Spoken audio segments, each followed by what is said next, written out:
একটা জেনেটিক একটা ব্যাপার আছে। অনেকে বাবা বাঁচে না 90 বছর, তারাও বাঁচে, একটা জিন আছে আমরা বিশ্বাস করি জেনেটিক্যালি।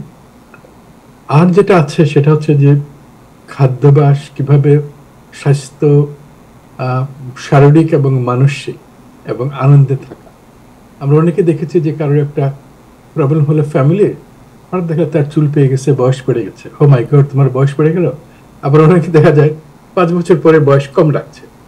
তো এগুলো হচ্ছে মনের থেকে খুব ইম্পর্টেন্ট, যে স্ট্রেস যেটা আমাদের পড়ে, দুঃখে হোক জবে হোক, সেটাতে কিন্তু দেখা গেছে যে মানুষের ব্লাড প্রেশার বাড়ে এবং যে ফেসের মধ্যে যে রিঙ্কল হয় এগুলো বাড়ে।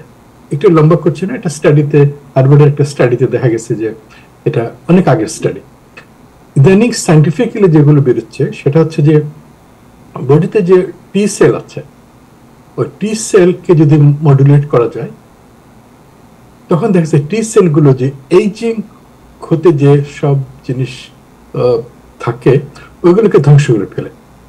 তো টি সেল নর্মালি আমাদের এটা প্রোডাক্টিভ, আমাদেরকে রক্ষা করে ইমিউন অ্যাটাক থেকে, কিন্তু টি সেলকে মডুলেট করলে দেখা গেছে যে এটাকে এইজিং এর যে প্রসেসটা ওটাকে স্টপ করতে পারবে। যেটা স্টাডি এখন বেরিয়েছে, যে খাবারের স্টাডি, আমরা জানি খাবার খেতে হবে, ভেজিটেবল খেতে হবে, এটা নিয়ে অনেক গবেষণা হয়েছে।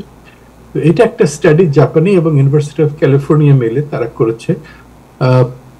65 থেকে 70 বছরের দুইটা গ্রুপ। একটা গ্রুপকে রেগুলার খাবার, আমেরিকানরা আমরা ডিম, গোশত, প্রসেস মিট, রেগুলার যেটা খায়, তাদের একটা গ্রুপ। আর জাপানিজ যেটা একটা গ্রুপ, তাদেরকে তারা জাপানিজ খাদ্যাভ্যাস, কারণ জাপানে অনেক বেশি বাঁচে কেন, এটার উপরে আগেও রিসার্চ হয়েছে যে তারা কি কম খায়, তো ওরা মিট খুব কম খায়। এখানে তারা অ্যাড করেছে যে সিউইড, তারপরে সয়াবিনের একটা মেটেরিয়াল তারা বানায়, তাছাড়া ফ্রুটস এবং ভেজিটেবল, যেটা আমরা প্রায় বলি ফ্রুটস, ভেজিটেবল, সিউইড, সয়াবিনের, এগুলো তারা যারা বেশি খাচ্ছে, এটা তাদের অনেকের এইটাই তাদের খাবার। এই দুই গ্রুপকে যখন দেখা গেল, দেখা গেছে যে যারা জাপানিজ, এই গ্রুপটা যারা জাপানি আবার মাছও খায়, তারা মাছকে পছন্দ করে, সুশি কাঁচা মাছ খায় ফেলায়, বাট দ্য প্রবলেম হচ্ছে যে এই গ্রুপটা দেখা গেছে তাদের এইজিং কম হয়। তারা অবশ্য ফেশিয়াল ম্যাসাজ ফেসাজ আর অনেক কিছু করে, যেটা ইম্পর্টেন্ট, ম্যাসাজও ইম্পর্টেন্ট। তো খাবারটা দেখা যাচ্ছে যে অন্য সবকিছু পরেও, যে যারা এই রোজ মিট খাচ্ছে, প্রসেস ফুড, যেটা এমনি গরু গোশত ভালো, কিন্তু গোশত যে আমরা এই যে হ্যামবার্গারের মধ্যে খাই বা অন্যভাবে যেটা প্রসেস করা হয়, ওটা কিন্তু আমরা জানি এটা হার্টের জন্য ক্ষতিকর। কিন্তু ফিশটা আবার ভালো, এবং ঘির মধ্যে যেটা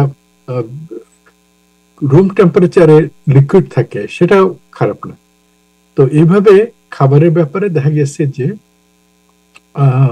ইম্পর্টেন্ট হচ্ছে যে খাবারের মধ্যেও কখন কি খাবে সেটা আমরা আগে আলাপ করেছি, যে খাবারের মধ্যেও রাত্রিবেলা যেন আমরা কম খাই, ব্রেকফাস্ট এবং লাঞ্চে আমরা যেন বেশি খাই, এবং কার্বোহাইড্রেট যেটা ভাত, আলু, রুটি, এগুলো কমানো দরকার। এগুলো আমরা বেশি খাই, কিন্তু তারা মোস্টলি ফ্রুট, ভেজিটেবলস, সিউইডস, এসব ঘাস পাতা খায় আর কি। এনিওয়ে, খাওয়ার মধ্যে আমাদের কালচারালি আমরা এটা মানতেই পারি না। যাই হোক না কেন, আমাদের বিরিয়ানি না খেলে আমাদের বিয়ে বাড়িতে যাওয়া, বিয়ে বাড়িতে গেলাম বিরিয়ানি খেলাম না, এটা তো হয় না। এগুলো খুব ডিফিকাল্ট কালচার চেঞ্জ করা, বাট এগুলো এগুলো খালি ইম্পর্টেন্ট না, এক্সারসাইজ করা, মেন্টালি ভালো থাকা, আনন্দে থাকা।